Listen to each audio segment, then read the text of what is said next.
खुलुमबाय गिबियावनो नोंथांमोन बयखौबो सोरजिरा क्रिएटिभिटी चेनेलाव बरायनायजों लोगोसे गोजोन फुंबिलिनि गाहाम हामलायनायखौ बावहरनाय जालायबाय। दिनैनि माखासे गोनांथार खौरांफोरखौ नोंथांमोननि सिगाङाव फोरमायथिना होनो आवगायनाय जालायबाय। नोंथांमोनहा नायनानै जुदि मोजां मोनोब्ला लाइक खालामगोन, शेयार खालामगोन होनना आसा खालामबाय आरो सानफ्रामबोनि बेबायदि गोनांथार खौरांफोरखौ मोनबाय थानो लुबैदोंब्ला जाहाथे चेनेलखौबो साबस्क्राइब खालामनानै लायो बेखौनो गुरै खावलायबाय। बिदिब्ला जोङो दिनैनि माखासे गोनांथार खौरांफोरखौ खोनासंलांदिनि। अल्टारनेटिभ पार्टी अफ बड'लेण्ड आफादा फैबाय थानाय 2025 मायथाइयाव बेसेबां बियाबाव बिजाथि फोसावनाय जागोन अदेबानि बिसायख'थि गेलेनाय जागोन बेखौ उनाव फोरमायनाय जागोन। बाथ्राखौ बुंथिनानै होदों एपिबि अदेबानि अल्टारनेटिभ पार्टी अफ बड'लेण्डनि आफादगिरि डक्टर अनजलि दैमारि बिथाङा। मिथिनो मोननाय बायदिब्ला आरो खौरांगिरिफोरनि गेजेरजों बुंथिनानै होनाय बायदिब्ला थारैनो मैया एपिबि आफादनि खैराबारि ब्लक कमिटि आरो बेरगाव ब्लक कमिटि मोननैजों मोनसे जयेन्ट मिटिं लानाय जादोंमोन। जाय जयेन्ट मिटिंनि गेजेरजों मैया खैराबारि ब्लक कमिटिखौबो दाफुंनानै लानाय जाबाय होनना मिथिदों। लोगोसेनो बे हाबाफारियाव बाहागो लानानै डक्टर अनजलि दैमारि बिथाङा खौरांगिरिफोरनि सिगाङाव बुंथिदों दि फैबाय थानाय 2025 मायथाइयाव अदेबानि बिटिसि इलेक्सनाव एपिबि आफादा बबे बियाबाव आरो गासिबो बियाबाव गेलेयोना गेलेया बेखौ समासो फोरमायगोन अदेबानि दान्दिसे समनि उनावनो जोङो फोरमायनानै होनाय जागोन होननानैबो बिथाङा बुंथिनानै होनाय जादों। लोगोसे बे हाबाफारियाव बाहागो लानानै एपिपिनि दैदेनगिरि बिथांमोना खौरांगिरिफोरनि सिगाङाव बुंथिनानै होनाय बायदिब्ला थारैनो फैबाय थानाय 2025 मायथाइयाव बिटिसि बिसायख'थियाव थारैनो एपिपिआ बाहागो लागोन आरो बेयाव जोङो मोजांथार देरहानो हागोन आरो रायजो राजाफोरनि गोबांथार अनसायनाय मोननो हागोन होननानै खौरांगिरिफोरनि गेजेरजोंबो बुंथिनानै होबावदों। बिपिएफ आरो इउपिपिएल राजखान्थि दोलोखौ लानानै दायो खौसे खालामनांगौनि सावरायनायनि जेबो एजेन्डा गैथ'वा। लोगोसे DY365 आ बुंनाय बायदि जुन दाननि सेथि सप्तायाव बिपिएफ आरो इउपिपिएल राजखान्थि दोलोआ खौसेयै सावरायगोन होननानै बुंनाया थारैनो बियो मोनसे गोजाम निउससो। बियो थांनाय बोसोरनिनो मोनसे गोजाम खौरांसो। बेखौ दायो दामफिननानै होनानै खौरां बिजोङाव फोसावनाया थारैनो नंखाय। बाथ्राखौ बुंथिनानै होदों दुलाराय बर' फरायसा आफादनि मानगोनां आफादगिरि दिपेन बर' बिथाङा। मिथिनो मोननाय बायदिब्ला ओनसोलारि राजखान्थिखौ नोजोर बोनानै ओनसोलारि सार्थखौ नोजोर बोनानै दुलाराय बर' फरायसा आफादा थांनाय 2024 मायथाइयाव बिपिएफ आरो इउपिपिएल राजखान्थि दोलोखौ खौसे खालामनाय थांखिजों सावरायलायबाय थानायखौ नुनो मोनबाय थानाय जादों। लोगोसेनो बेफोरो खौरां बिजोंफोरनि गेजेरजों सम गोसारबाय थादों। जायखौ नोजोर बोनानैनो गोबां खौरां बिजोंफोरा गुबुन गुबुन समाव गुबुन गुबुन बायदि खौरां फोसावबाय थानायावनो दायो आरो मिथिनो मोननाय बायदिब्ला गोदानै DY365 आ गोजाम निउसखौनो मोनसे गोदानै आपल'ड खालामफिननानै होनाय जादों। जेराव बुंथिनानै होदों जुन दाननि सेथि सप्तायावनो बिपिएफ आरो इउपिपिएल आ खौसे जानायनि थाखाय सावरायलायनाय जागोन होननानै बुंथिनानै होदों। बेखौ नोजोर बोनानैनो दुलाराय बर' फरायसा आफादनि मानगोनां आफादगिरि दिपेन बर' बिथाङा खौरांगिरिफोरनि गेजेराव बे बाथ्राखौ रोखा खालामनानै होनायखौ नुनो मोननाय जादों। बिथाङा बुंथिदों दि थारैनो दासान्दि एबसुआ बिपिएफ आरो इउपिपिएल मोननै राजखान्थिखौ दोलोखौ ज' खालामनायनि जेबो एजेन्डा गैथ'वा आरो जेबो सावरायलायनाय जायाखै। दायो DY365 निउसाव ओंखारनाय खौराङा बियो मोनसे गोजाम निउससो होननानै बिथाङा बुंथिदों। नाथाय ओनसोलखौ नायनानै हारिनिखौ नायनानै मोननैबो राजखान्थि दोलोआ खौसेयै खामानि मावोब्ला बियो ओनसोलनि थाखाय जोबोद मोजां आरो बेफोर खामानिफोरा दायो मोननैबो राजखान्थि दोलोनि दैदेनगिरिफोरनि सायाव थाबाय होननानै बिथाङा बुंथिनानै होदों।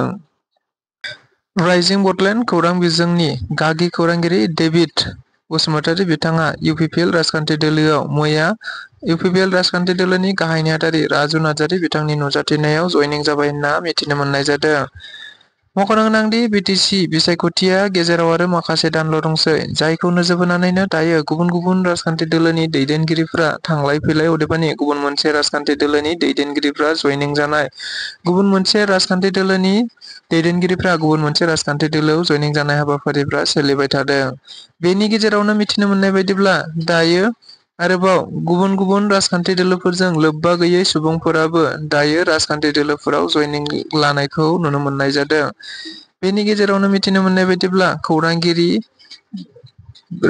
राइजिं बड'लेण्डनि गागि खौरांगिरि मोनसे समनि गोख्रों खौरांगिरि डेभिड बसुमतारी बिथाङा इउपिपिएल राजखान्थि दोलोआव मैया बिटिआरनि गाहाय मावफुं सोद्रोमा प्रमद बर' बिथांनि थाखुलियावनो इउपिपिएल राजखान्थि दोलोनिनो सासे गाहाय नेहाथारि राजु नार्जारि बिथांनि नुजाथिनायाव जयनिं जादों होनना मिथिनो मोननाय जादों।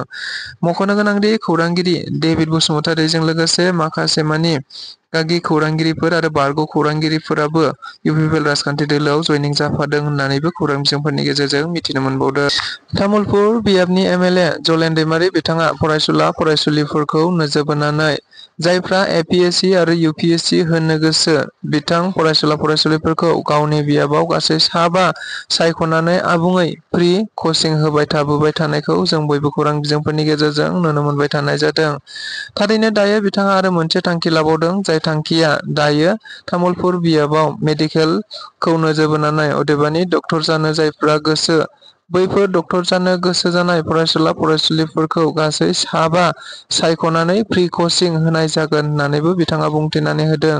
लोगोसेनो बेफोरो गासैबो फ्रि जाजोबगोन आरो आंनि बियाबाव गासै बे 7 फरायसुला फरायसुलिफोरखौनो मेडिकेल जानो हानाय अदेबानि नेट आनजादाव क्वालिफाइड खालामनो हानाय बायदि फ्रि कचिं होनाय जागोन होनना बुंथिनानै होदों। आरो बेबायदि फ्रि कचिं होनाया देग्लायल' नङा, गुबुन गुबुन बोसोरावबो बेबायदि सोलिलांबाय थागोन होननानै बिथाङा गोख्रों रावफोरजों बुंथिनानै होबावदों।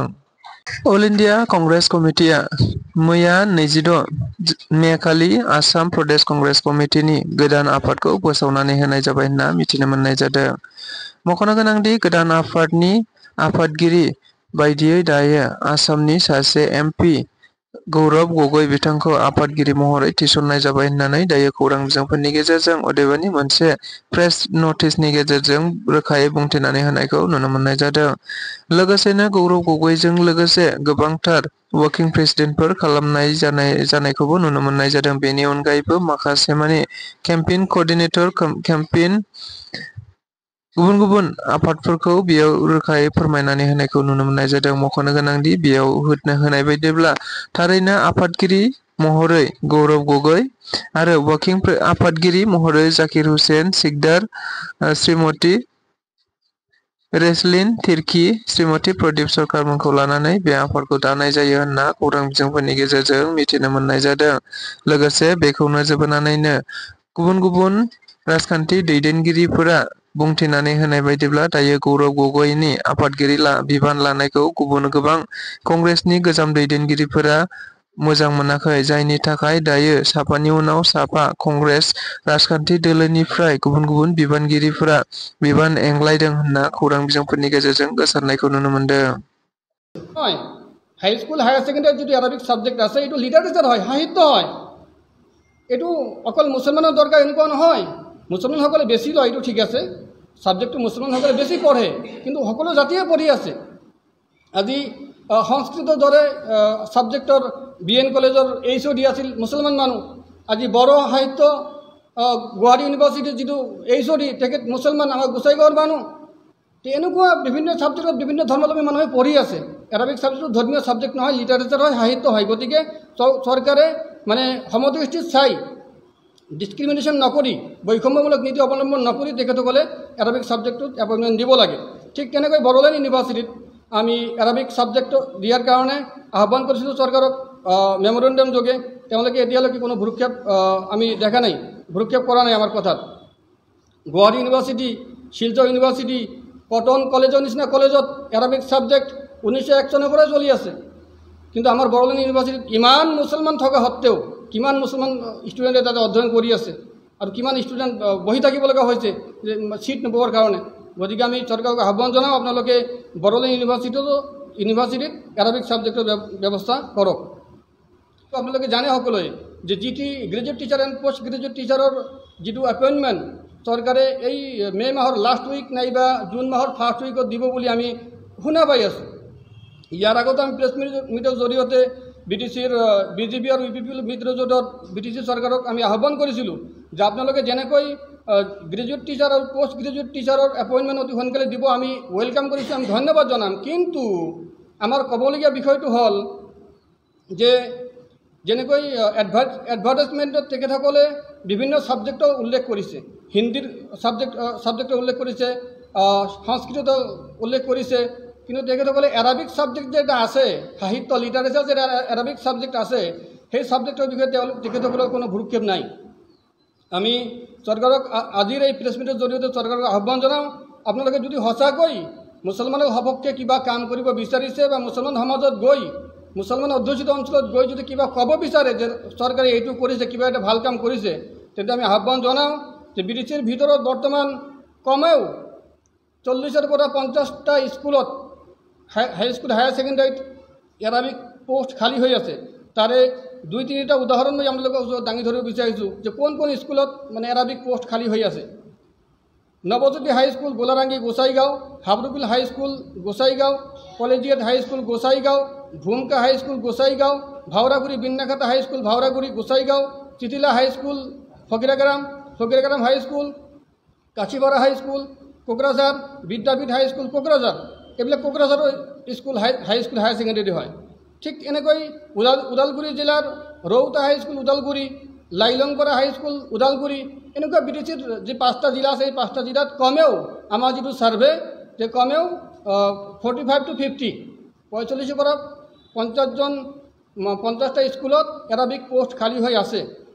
চৰকাৰৰ যদি সৎ উদ্দেশ্য আছে, চৰকাৰে যদি সঁচাকৈ মুছলমানক ভাল পায় বুলি ক'ব বিচাৰে, যে তেওঁলোকে সদায় কৈ থাকে যে আমি সম উন্নয়ন কৰি আছোঁ, আমি সকলোৰে কাৰণে মানে সমান গতিত কাম কৰি আছোঁ, সকলোকে মানে সমদৃষ্টিৰে চাই আছোঁ, তেন্তে তেওঁলোকে যাতে অতি সোনকালে এই যেতিয়া GT আৰু BGT এপইণ্টমেণ্ট দিব, আমি আহ্বান কৰিছোঁ চৰকাৰক তেখেতসকলে যাতে এই যিকেইখন স্কুলত হাইস্কুল হায়াৰ ছেকেণ্ডেৰীত এৰাবিক পোষ্ট খালী হৈ আছে এই স্কুলবিলাকতো একেলগে এৰাবিক পোষ্টটোৰ কাৰণে নিযুক্তি দিব লাগে।